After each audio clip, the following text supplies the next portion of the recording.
Chapitre sur la trigonométrie en classe de seconde, donc enroulement de la droite numérique sur le cercle.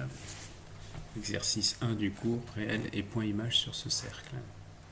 Alors on considère le cercle trigonométrique le C et on va enrouler donc la droite numérique représentée ici sur ce cercle. La première question, quelle est l'image du point pi sur 2?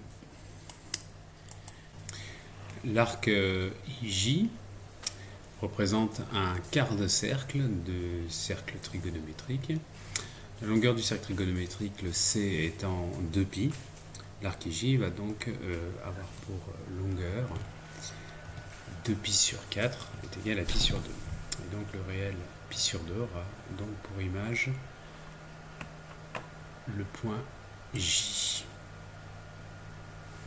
De même, lorsqu'on enroule dans le sens des négatifs, c'est-à-dire la demi-droite des réels négatifs, le réel π sur 2 aura pour image J',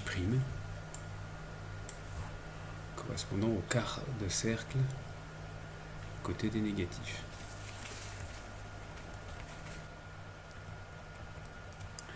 Alors, en résumé, l'arc de cercle IJ est un quart de cercle.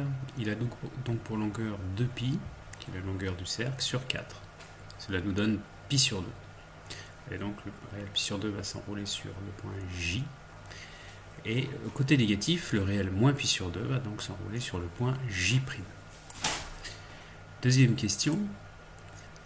Donner trois réels qui s'enroulent, qui ont pour image donc le point P, milieu de l'arc IJ. Alors l'arc IJ a pour longueur π sur 2 radians.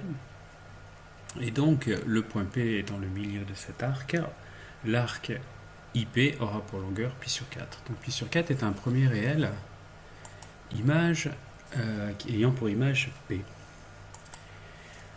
Pour trouver d'autres réels, il suffit d'additionner un certain nombre de fois π sur 2 ou de retrancher donc un certain nombre de fois π sur 2 au réel π sur 4 pour obtenir d'autres réels. Donc par exemple, on peut faire π sur 4 plus π sur 2 ou bien π sur 4 moins π sur 2. Plus généralement, tous les réels de la forme π sur 4 plus k fois 2π, où k appartient à z, c'est-à-dire k est un entier relatif, conviennent. Inutile donc de réduire au même dénominateur dans ce cas-là les expressions obtenues. Troisième question, on considère donc les réels moins 9π sur 4 et 15π sur 4 ont-ils la même image sur le point C, sur le cercle C? On peut déjà commencer par observer où s'enroule le réel 15π sur 4 qui est ici côté positif et le réel moins 9π sur 4 qui est ici côté négatif. Alors l'enroulement négatif, voilà, on nécessite plusieurs tours. Le réel 9π sur 4 est ici. On va grossir un peu le problème. Voilà, 9π sur 4 est enroulé au niveau du point P'. Et le réel 15π sur 4,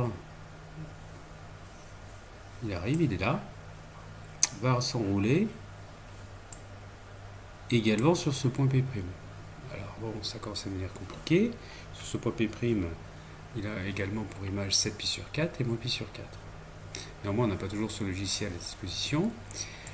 L'idée, la méthode, c'est de calculer la différence qui existe entre ces deux réels. On va obtenir une longueur en radians.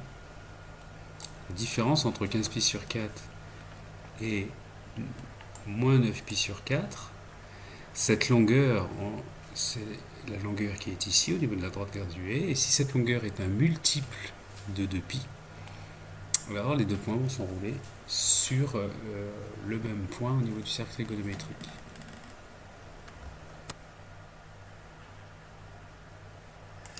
Alors, on va observer donc la différence entre les deux réels, moins 9π sur 4 et 15π sur 4. Donc cette différence est égale à moins 16π sur 4, simplification faite, moins 6π, c'est-à-dire moins 3 fois 2π.